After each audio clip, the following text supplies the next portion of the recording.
అదే RTV app వార్తల్ని క్షణాల్లో చదివే అవకాశం ఉంటుంది. ఒక న్యూస్ పేపర్, ఒక టెలివిజన్ ఛానల్ మీ చేతుల్లో ఎప్పుడూ ఉంటాయి. Welcome to RTV. నేను మీ శ్రీనివాస్. రాష్ట్రంలో రాజకీయ సమీకరణాలు రోజుకో మలుపు తిరుగుతున్నాయి. అందుకు ఏమి తగ్గనట్టు ప్రకాశం జిల్లాలో కూడా రాజకీయ సమీకరణాలు ఇంకొద్దిగా ముందుకు వెళ్తున్నాయి. ముఖ్యంగా ప్రకాశం జిల్లా పశ్చిమ నియోజకవర్గాల్లో అయినటువంటి మార్కాపురం, గిద్దలూరు, కనిగిరి, ఎర్రగొండపాలెం నియోజకవర్గంలో రోజుకు ఒక రకంగా అయితే అక్కడ రాజకీయ వాతావరణం నెలకొంది. ముఖ్యంగా చూసుకున్నట్టయితే గిద్దలూరు నియోజకవర్గం నుంచి అటు వైసీపీలోను ఇటు టీడీపీలోను కూడా రానున్న 2024 ఎన్నికలకు ఇరు పార్టీలు సిద్ధమవుతున్నాయి. ఈసారి ఖచ్చితంగా గిద్దలూరు నియోజకవర్గంలో తన జెండా ఎగరవేసి మరోసారి తన సత్తా చాటుతానంటున్నాడు ఇక్కడ టీడీపీ ఇన్ఛార్జ్ ముత్తుమూల అశోక్ రెడ్డి. రానున్న 2024 ఎన్నికలలో గెలిపే లక్ష్యంగా కూడా బరిలో దిగుతానంటున్నటువంటి వ్యక్తి మనతోటి ఉన్నారు. అసలు ఏ విధంగా ముందుకెళ్ళిపోతున్నాడు, రానున్న ఎన్నికల్లో పార్టీ శ్రేణులు అదేవిధంగా వారి ఎజెండాతో ఏ విధంగా ముందుకెళ్ళిపోతున్నారు, వారి మాట్లాడుతూ తెలుసుకుందాం. నమస్తే సార్. నమస్తే అండి.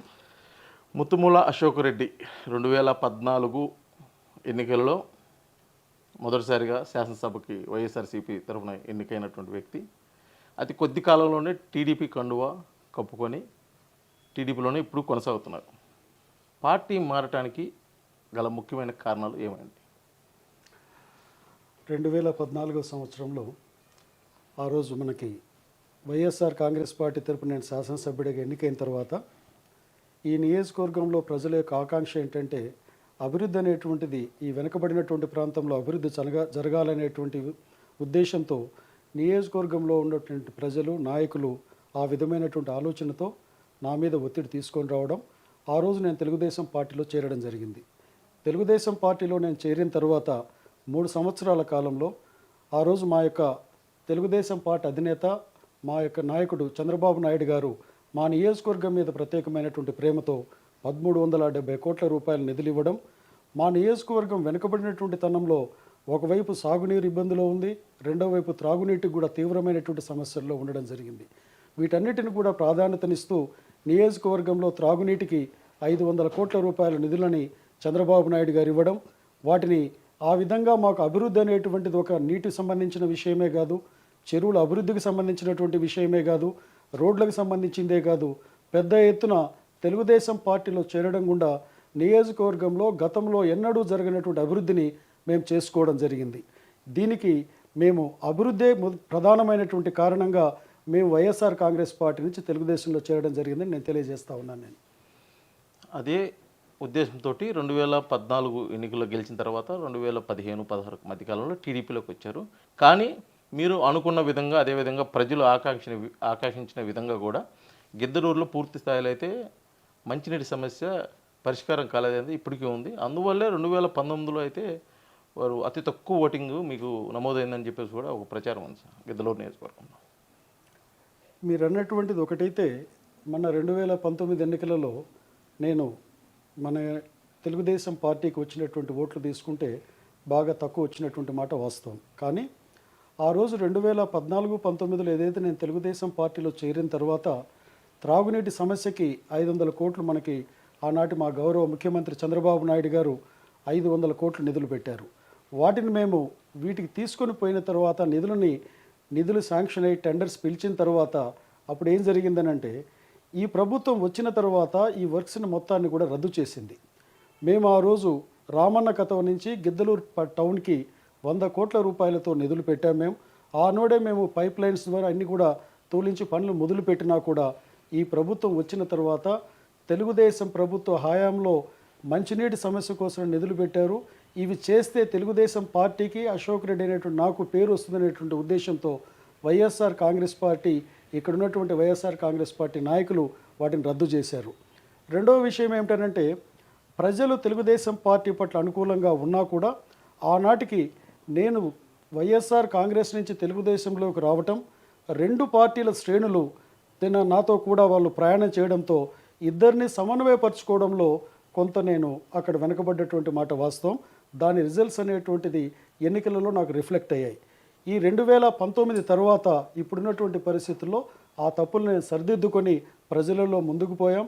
మా యొక్క తెలుగుదేశం పార్టీ యొక్క క్యాడర్ని కానీ నాయకులు కానీ పూర్తి స్థాయిలో వాళ్ళు ఇస్తున్నటువంటి సపోర్ట్తో కానివ్వండి, వారిని మమేకం చేసుకొని గతంలో ఏదైతే నేను ఏదైనా తెలుగుదేశం పార్టీ శ్రేణులను కలుపుకొని పోయేటువంటి విషయంలో నేను కొంత ఏదైతే తప్పులు చేస్తుంటే వాటిని సరి చేసుకొని ఈరోజు ముందుకు పోతూ ఉండటం మూలాన తెలుగుదేశం పార్టీ ఈరోజు గిద్దలూరు నియోజకవర్గంలో పూర్తి స్థాయిలో బలంగా ఉందనేటువంటి విషయాన్ని మీకు తెలియజేస్తా ఉన్నాను నేను.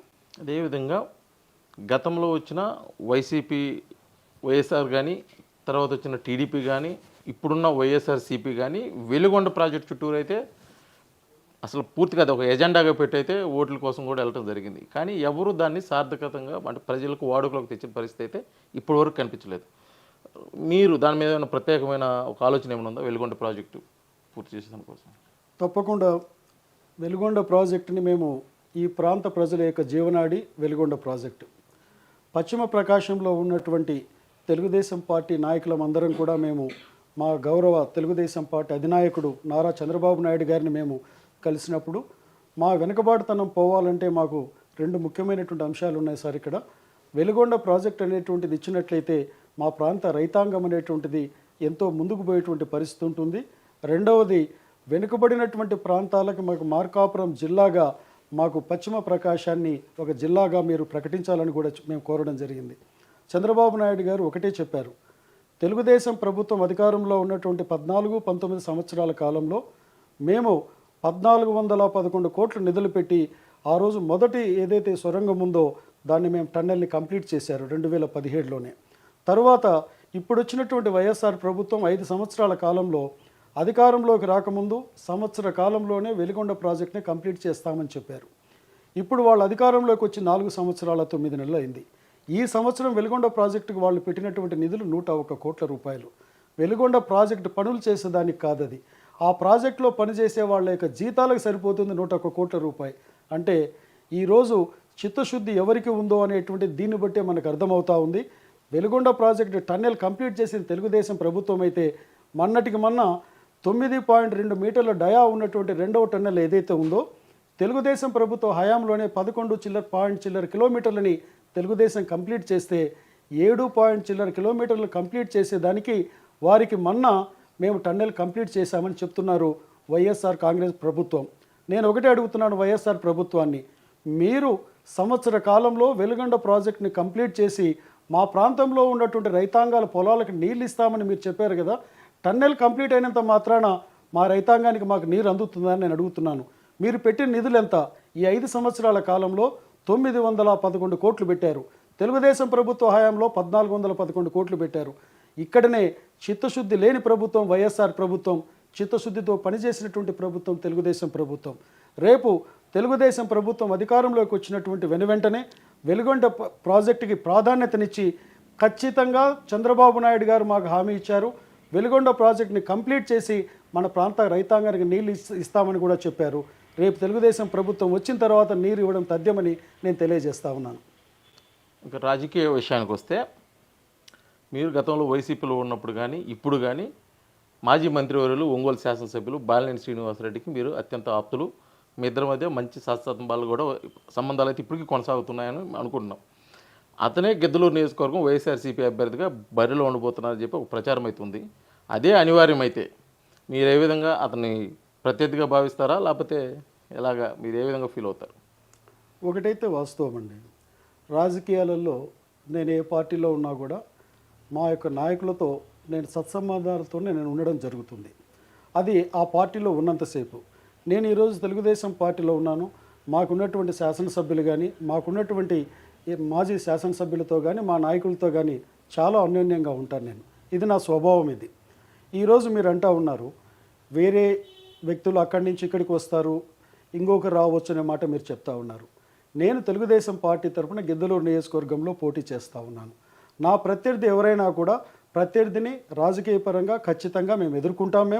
మేము వ్యక్తిగతమైనటువంటి సంబంధాలు కాదు, మా యొక్క పార్టీ విధానాలు ఇక్కడ ఉన్నటువంటి నియోజకవర్గంలో ఉన్నటువంటి తెలుగుదేశం ప్రజల యొక్క ఆకాంక్ష మేరకు గట్టిగా రేపు ప్రొద్దున మేము మా నియోజకవర్గంలో ఎవరు మాకు తెలుగుదేశం తరఫున నేను నిలబడుతున్నాను, నాకు అపోనెంట్గా ఎవరు నిలబడ్డా కూడా ఖచ్చితంగా గట్టిగా ఎదుర్కొంటామనేటువంటి విషయాన్ని ఈ సందర్భంగా నేను తెలియజేస్తా ఉన్నాను.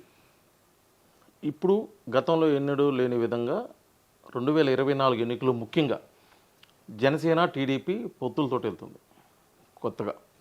ఇటువంటి నేపథ్యంలో గిద్దలూరు నియోజకవర్గం జనసేన అభ్యర్థికి ప్రకటించిన పక్షంలో ఒకవేళ మీ స్టాండ్ ఎలా ఉండబోతుంది? పూర్తి స్థాయిలో సపోర్ట్ చేస్తారా, లేకపోతే ఏమన్నా కొద్దిగా మనసులో పెట్టుకుని ఏదైనా స్తబ్దతగా ఉంటాం కానీ అంటే మీ అలకని ఏమైనా చూపిస్తారా?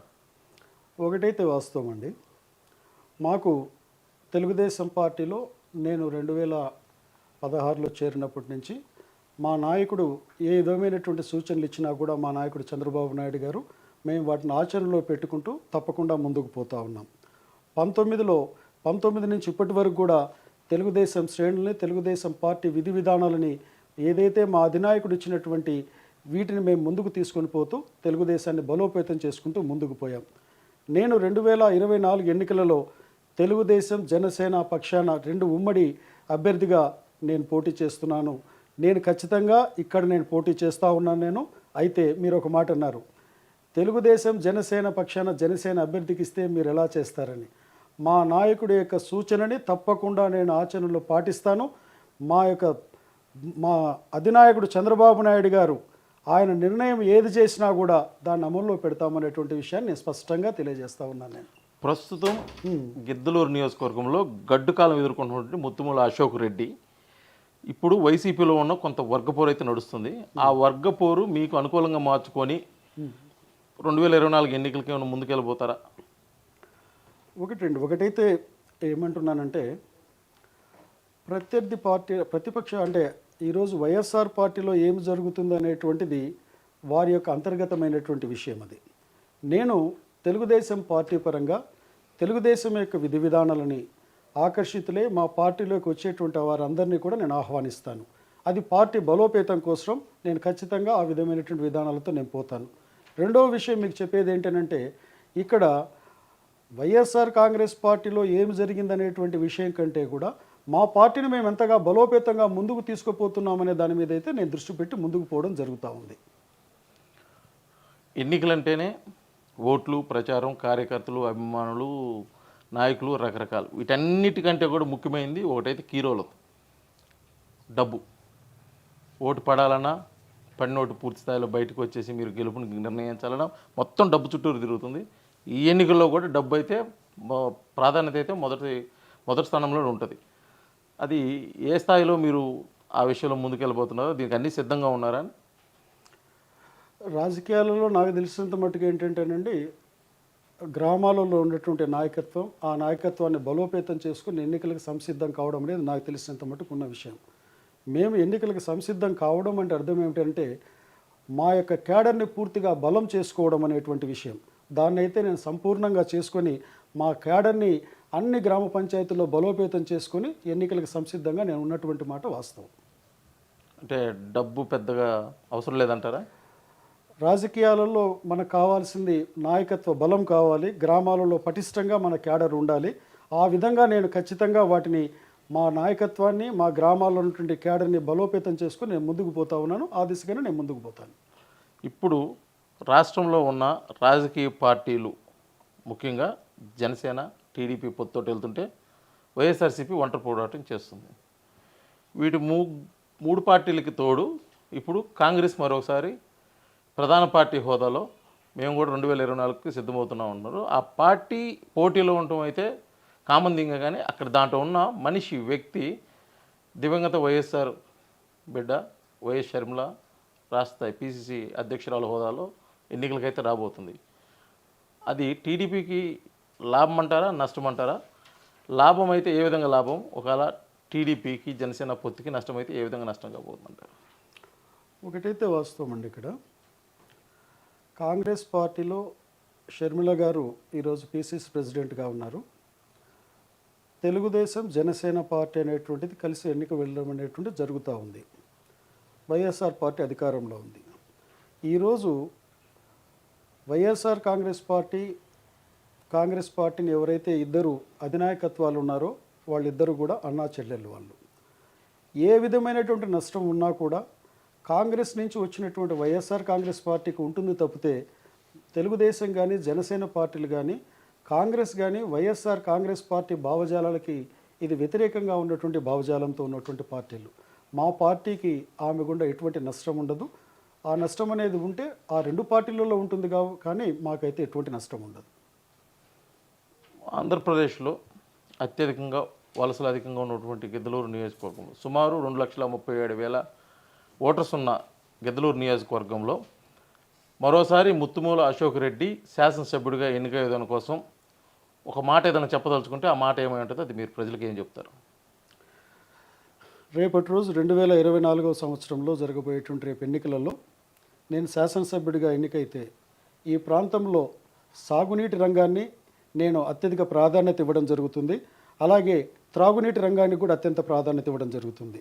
ఇదే కాకుండా వెనుకబడినటువంటి ప్రాంతాలలో వలసలను అరికట్టాలనంటే ఈ ప్రాంతంలో పారిశ్రామికంగా ఈ ప్రాంతాన్ని అభివృద్ధి చేస్తే ఈ ప్రాంతంలో వలసలు అనేటువంటి అరికట్టడం జరుగుతుందని నమ్మకం.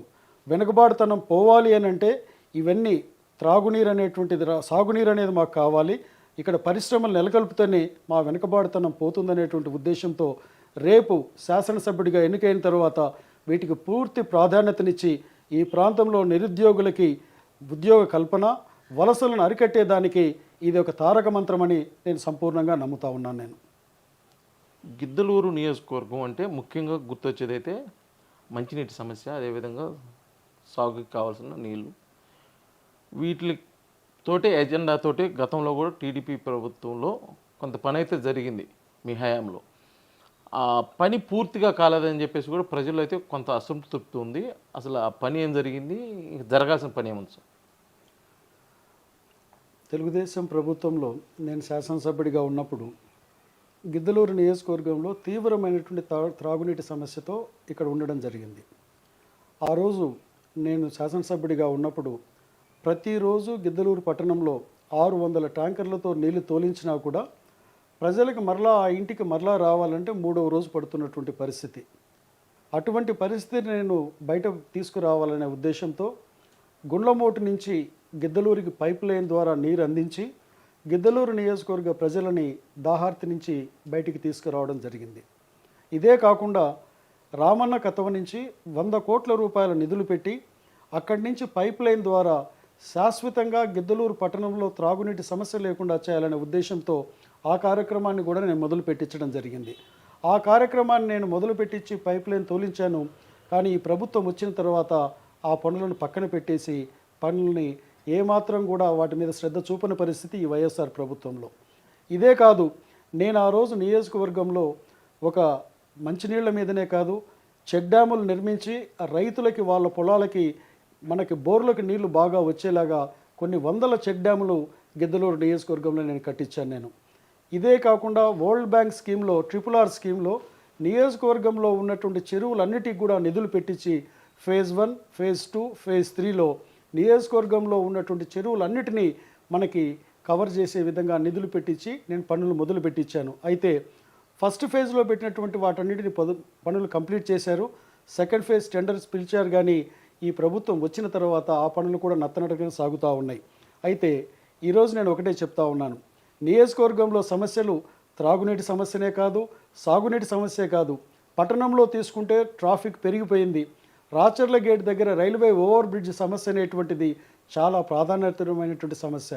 ఆ రోజు నేను ఎమ్మెల్యేగా ఉన్నప్పుడు బైపాస్ రోడ్డు మనకి కోల్డ్ స్టోరేజ్ దగ్గర నుంచి మేకల్నరవ తిప్ప మీదుగా దిగోమెట్ట దగ్గర మన కేఎస్పల్లెకి దిగోమెట్ట మధ్యలో ఉన్నటువంటి మనకి భీమలింగేశ్వర స్వామి దగ్గరికి బైపాస్ రోడ్డు నిర్మించడం ద్వారా రైల్వే ఓవర్ బ్రిడ్జ్ సమస్య అనేటువంటి తీరిపోయేదానికి నేను నిధులు 100 కోట్లు కూడా పెట్టించాను. అవి టెండర్స్ దశలో ఉండగా ప్రభుత్వం మారింది. ఈ ప్రభుత్వం వచ్చిన తర్వాత పట్టించుకున్నటువంటి దాఖలాలే లేవు. ఈ విధంగా రేపటి రోజు తెలుగుదేశం ప్రభుత్వం అధికారంలోకి వచ్చిన తర్వాత మేము చేయబోతామని నేను తెలియజేస్తా ఉన్నాను. ఇది మొత్తానికైతే ప్రకాశం జిల్లా పశ్చిమ నియోజకవర్గం గిద్దలూరులో ఉన్నటువంటి సమస్యలను పరిష్కారమే మార్గంగా అదేవిధంగా అదే ఎజెండాతోటి 2024 ఎన్నికలకు మరోసారి ప్రజల ముందుకు వెళ్ళి 2024 టీడీపీ ప్రభుత్వం ఏర్పడిన తర్వాత ఇక్కడ ఉన్న దీర్ఘకాల సమస్యలు అన్నిటినీ పరిష్కరిస్తాము. మొత్తానికైతే 2024లో విజయమే లక్ష్యంగా అయితే కూడా బరిలోకి దిగుతామని చెప్పేసి కూడా మనకు తెలియజేస్తున్నారు Giddalur TDP in charge Muthumula Ashok Reddy. Video journalist లక్ష్మణ్తో శ్రీనివాస్, RTV గిద్దలూరు, ప్రకాశం జిల్లా.